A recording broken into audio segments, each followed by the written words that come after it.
ও কাকি, তুমি মামার ডাক শোনো না কেন? তুমি কি কষ্ট পাইছিলা? তুমি কি আম্মুনি ডাকছিলা? কলিজা।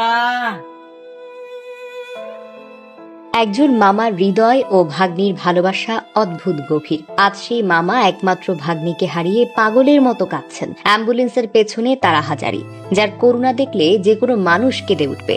21শে জুলাই যখন ঢাকা শহর ছিল তার নিত্য ব্যস্ততায় মগ্ন, ঠিক তখন দুপুর 1:30টার সময় হঠাৎ আকাশটা কেঁপে উঠল।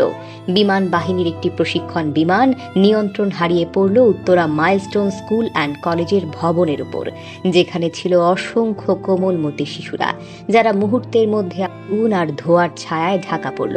এক সময় যে হাসি ছিল, বইয়ের ব্যাগে কাঁধে নিয়ে ক্লাসে বসছিল কিংবা টিফিন খাচ্ছিল, তারা এমন নিথর হয়ে পড়ে আছে। সেই শিশুদের একজন, চতুর্থ শ্রেণীর মেহেরিন, জাতীয় প্লাস্টিক সার্জারি ইনস্টিটিউটের 520 নম্বর কক্ষে। মেহেরিনের পাশে বসে আছে তার মামা ফাহাদ। কারো চোখে হয়তো জল, কারো কান্না নিঃশব্দ, কিন্তু ফাহাদের কান্না যেন গোটা হাসপাতাল কাঁপিয়ে দিয়েছে। তার হাতের মুঠোয় মেহেরিনের পোড়া জামা, যা এখন তার কাছে বিশ্বের সবচেয়ে দামি ধন।